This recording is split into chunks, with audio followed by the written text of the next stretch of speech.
இந்த compressor 5 HP compressor. இதுக்கு வந்து ஆயில் சீல் போயிடுச்சு. இதில் வந்து ஆயில் தெறிக்குது. இதில் வந்து ஆயில் லைட்டாக தெறிக்குது. இது கழட்டிட்டு டஃப்னா டப் சுற்றிட்டு இதை க்ளீன் பண்ணி இந்த 2 போல ஸ்க்ரூவையும் கழட்டி க்ளீன் பண்ணி போட்டு இது ஆயில் சீல் ஸ்ட்ரெயின் கண்ணாடி இருக்குது லெவல் கேஜ் அது வேலை செய்யலை, அதையும் மாற்ற போகிறோம். மாற்றிட்டு அடுத்து இந்த 2 பக்கமும் இருக்கிற ஃபில்ட்ரு, இந்தாண்டு இருக்கிற ஃபில்ட்ரு, இந்தாண்டு இருக்கிற ஏர் ஃபில்ட்ரு ரெண்டுமே கழட்டி க்ளீன் பண்ணி கொடுக்குறோம். புதுசு மாற்றணும். பழசை கழட்டுறேன் எப்படி இருக்குன்னு பாருங்க. பழசு இருக்குது,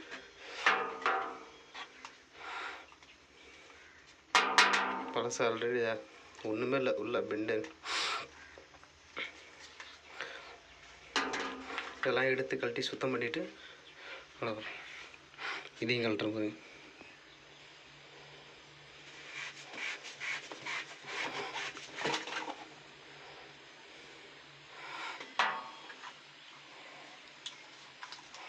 இதெல்லாம் பாருங்க பேப்பரே இல்லை உள்ள ஏர் ஃபில்டரில் சுத்தம் பேப்பரே இல்லை. இதெல்லாம் கழட்டி எடுத்துகிட்டு சுத்தம் பண்ண போகிறோம். ஆயில் எவ்வளோ இருக்குன்னு பாருங்க. ஆயில் கம்மியாக தான் இருக்குது. ஆயில் இந்த அளவுக்கு கீழே தான் இருக்குது. ஆயில் இது கேஜி என்ன தான் தடிச்சு பார்த்தாலும் வேலையாகல. ஏற்கனவே ஒரு டைம் சர்வீஸ் பண்ணி போட்டேன், வேலையாகல. அதனால் இப்போ புதுசாக மாற்றிட்டு ஆயில் லெவல் என்னன்னு செக் பண்ணி பார்த்தலாம். இப்போ ஆயிலெல்லாம் கம்பர்ஸ் வந்து ஆயிலெலாம் திக்காக ஓடி இருக்குது. புதுசு கம்பர்சரு புது ஃபில்ட்ரு 2 பக்கமும் புதுசு ஒரிஜினல் கம்பெனியோட கம்பர்சரோட பிராண்டோட ஃபில்ட்ரு. ஆயில் 1 லிட்டர் வாங்கியிருக்கிறேன். ஆயில் 1 லிட்டர் கம்பர்சர் ஆயில் 250 ரூபா வருது. எம்ஆர்பி ரேட்டு போட்டிருக்கேன், 280 ரூபா வருது 1 லிட்டர் ஆயில். அந்த கண்ணாடி ஃபில்டர் சொல்லியிருந்தோம், ஆயில் கேஜி லெவல் பார்க்குறது அப்படின்னு, அதுவும் வாங்கியிருக்கிறேன் புதுசாக. அதையும் மாற்ற போகிறோம்.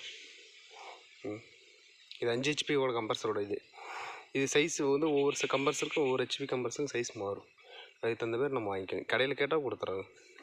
இது வந்து ஆயில் சீல், ஆயில் லைட்டாக தெரிக்குது அந்த மூடியில் டெலிவரி ஆகிறதுல. இதுவும் மாற்றணும். எப்படி மாற்றட்டுன்னு நான் சொல்கிறேன். இதுக்குள்ளே இருக்கிற குப்பையெல்லாம் தொடச்சி எடுத்துகிட்டு, இதில் இருக்கிற குப்பையெல்லாம் தொடச்சி எடுத்துகிட்டு புதுசாக ஃப்ரெஷ்ஷாக போட்டோம்னா, புதுசாக போட்டால் ஏற்கனவே டஸ்ட்டு புது ஃபில்டர்லாம் அண்டாமல் இருக்கும். இந்த 4 கப்பையும் நல்லா தொடச்சி எடுத்தாச்சு. தொடச்சி எடுத்து குப்பை எதுவுமே இல்லை, சுத்தமாக தூசியே இல்லை. என்ன பண்ணோம்னா இப்போ எடுத்து இந்த கப்பில் இதில் போட்டு, இதில் அப்புறம் ஹோல்ஸ் இருக்குல்ல, இதில் இந்த வழியாக தான் ஏர் போகும். ஃபஸ்ட்டு இந்த ஃபில்ட்ரு, அப்புறமா இந்த ஃபில்ட்ருக்குள்ளே போய் தான் ஏர் வரும். ஃபஸ்ட்டு இந்த ஹோல்ஸ் வழியே வரும். ஃபஸ்ட்டு இந்த ஹோல்ஸ் வழியே கம்பர்ஸில் ஏர் இழுத்து மறுபடியும் இந்தாண்ட ஒரு ஃபில்ட்ரு போடணும். இது ரெண்டுமே மேக்ஸிமம் எப்படின்னா 2 இப்படி ஒரே ஹோல்ஸ்லேயே போடாதீங்க. 2 நேராக இருக்கிற மாதிரி போடாதீங்க. இப்படி வர மாதிரி போடக்கூடாது. இந்த ஹோல்ஸ் இந்த பக்கம் இருக்குதுனாக்கா இந்த பக்கம் ஆப்போசிட் ஹோல்ஸ் தெரியுங்களா. இந்த ஹோல்ஸ் இருந்தாலும் இந்த ஹோல்ஸ் இருந்தாலும் இப்படி இருக்கவே போடுங்க. அப்போ தான் இதோட இருக்கிற காலத்தை இழுத்து இப்படி வந்து போடும். அப்புறமா ஃபில்டர் எடுத்து வச்சு அப்படியே எடுத்து மாட்டுறது தான். இது அதேமாரி தான் 2 பக்கமும் லெஃப்ட்டு ரைட்டு. இந்த 5 ஹெச்பி கம்பர்சரு 2 பக்கமும் இருக்கிற மாதிரி போட்டுடணும். இப்போ அப்படியே எடுத்து மாட்டுறது தான், வேறு எதுவும் இல்லை.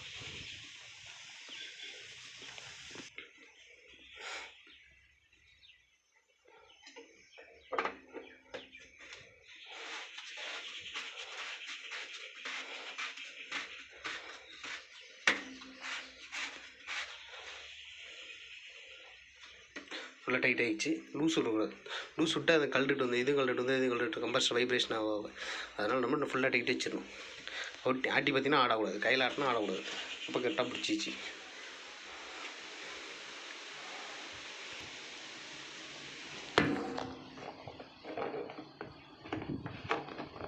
டாப் அப் பண்ணுற இந்த 2 ஸ்க்ரூ மேலே மூடி இருக்கும். இதை கழட்டினா செட்டாக கழட்டினா வரும். இது ஃபஸ்ட் மேலே இருக்கிற 2 ஸ்க்ரூவையும் கழட்டி க்ளீன் பண்ணிட்டு இதில் இருக்கிற 2 மாற்றணும். உள்ளே ஒரு பிளாஸ்டிக் மாதிரி தனியாக வெளியே எடுக்கிறோம். எடுத்துட்டேன். இப்போ இது தொடச்சி க்ளீன் பண்ணி போடணும். இதில் ஆயில் லீக் இருக்குது. கம்பர்சர் ஓடும்போது இந்த ஓட்ட வழியும் வெளியே தெரியும். வெளியே இப்படி வர்றதுனால அந்த இதில் வெளியே வந்து தனியாக ஆயில் லீக் ஆகுது. இப்போ அதை க்ளீன் பண்ணி போகிறோம். இதை கழட்டி தனியாக எடுத்துச்சு. இப்போ இந்த ஸ்க்ரூவில் லூஸ் பண்ணி வச்சிட்டேன். அப்படியே நான் கழட்டுறேன். கழட்டிட்டு எடுத்தோம்னா இது தனியாக வரும். பாருங்கள் இந்த லெவலில் இதெல்லாம் க்ளீன் பண்ணணும். இதையும் க்ளீன் பண்ணணும். இதில் பாருங்கள் ஸ்டைல் இது மாற்றணும். இந்த பிளாஸ்டிக்கில் இருக்குது. இது வந்து பழசு, நான் புதுசு வாங்கியிருக்கிறேன். இது புதுசு. இப்போ இருக்கிற மாதிரி இதை வச்சு செட் பண்ணணும்.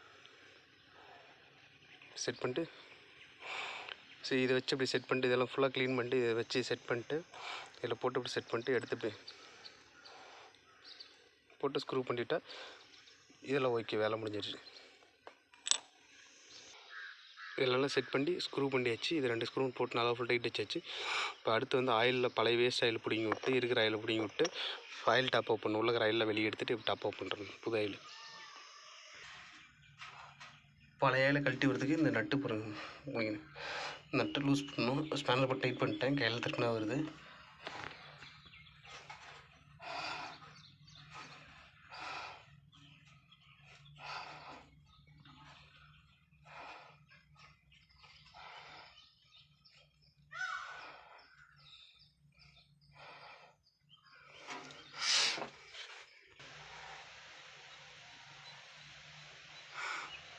ஆயில் பொடி விட்டு கடைசி ட்ராப் ஊற்றிட்டு இருக்குது. ஃபுல்லாக ட்ரை ஆனதுக்கப்புறம் தான் ஆயில் மாவு ஊற்றணும், டாப் அப் பண்ணிட்டோம். அதுக்கு முன்னாடி இதை கழட்டிடலாம், இதை கழட்டி மாற்றிடலாம், புதுசாக மாற்றிடலாம். புதுசு வாங்கிட்டு வரைக்கும் அதை மாற்றிடலாம், அது கழட்டிடலாம். பைப் ரெஞ்சி போட்டு கழட்டினா வந்துடும். சும்மா லைட்டாக கழட்டி ஷேக் பண்ணிங்கன்னா வந்துடும், ஃபுல்லாக வந்துடும்.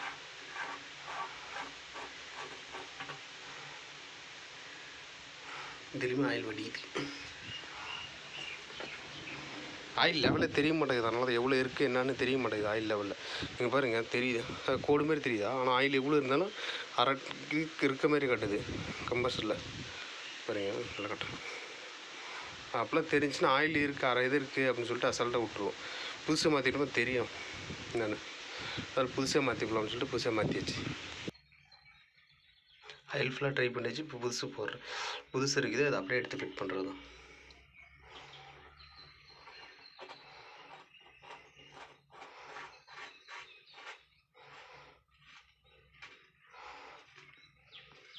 ஆயில் லீக் ஆகாத அளவுக்கு டைட் வச்சா போதும். கண்ணாடிலாம் இந்த இது உடஞ்சிரும். ஃபுல் டைட் வச்சோம்னாக்கா உடஞ்சிரும். ஆயில் லீக் ஆகாத அளவுக்கு டைட் வச்சா போதும். இந்த ரப்பர் ஓரிங் ரப்பர் இருக்குது, அது கட்டாது. இல்லை டைட் ஆகிடுச்சுன்னா இல்லை ஆயில் லீக் ஆகுது. இதில் இதுவுமே லூஸாக தான் இருக்குது, இதுவுமே லூஸாக இருக்குது, கலந்துக்கிச்சு. இதுக்குமே டஃப்லாம் டப்ஸ் இந்த நூல் சிலாக்கு போட்டு ஏற்றி விட்டு இது போட்டுவிட்டு ஆயில் லீக் எடுத்து தடுக்கலாம். நீங்கள் பாருங்கள் எவ்வளோ ஆயில் கீழே தங்கி செஞ்சுருக்குண்ணே. இதில் தான் அப்படியே கம்பல்சரி உடம்புல இதில் வந்து ஆயில் வெளியே தெரிச்சிருக்குது. இப்போ அந்த ஆயில் கேஜி லெவலில் இதையும் ஃபிட் பண்ணிச்சு, இதையும் ஃபிட் பண்ணிச்சு. இது கலந்து இருந்துச்சு. இது நூல் சிலாக்கு போட்டு ஏற்றி விட்டேன், இது செட் ஆகிடுச்சு. நான் ஆயில் ஓவர்ஃபுல் ஆயிடுச்சு, ஃபுல்லாக வெளியே வந்துருச்சு. ஆயில் ட்ரைன் நட்டு போட்டு இட்டு வச்சிட்டேன். இப்போ அடுத்து வந்து ஆயில் டாப் அப் பண்ணணும், பண்ணிடலாம். டாப் அப் பண்ணுறது 1 லிட்டர் ஆயில் முழுசாக அப்படியே ஊற்றிடணும்.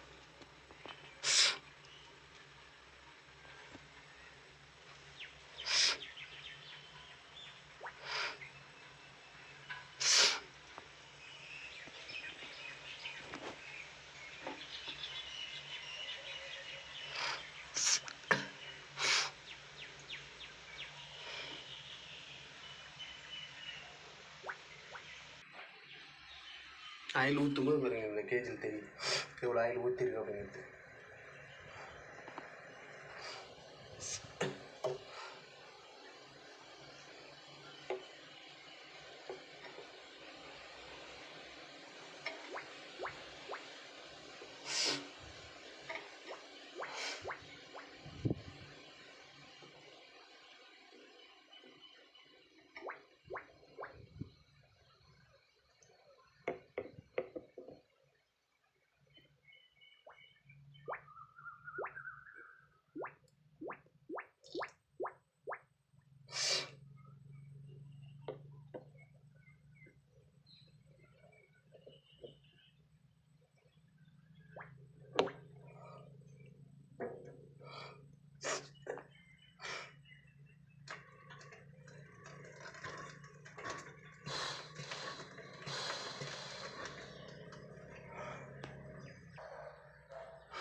ஆயில் ஃபுல்லாக டாப் அப் பண்ணிட்டேன். பாருங்கள், லெவல் ஃபுல்லாக ஆயிடுச்சு. போட்டு மூடிடலாம்.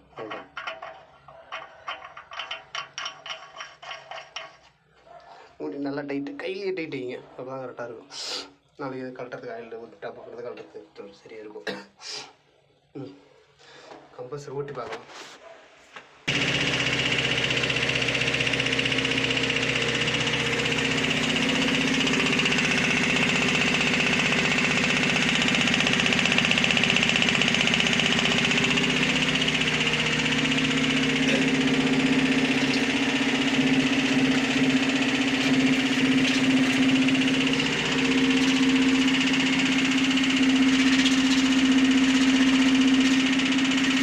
கையை உள்ளே போகுது பாருங்க, நல்லா செக்ஷன் நிற்குது, கை உள்ளே போய் மாட்டுது தெரியுதா.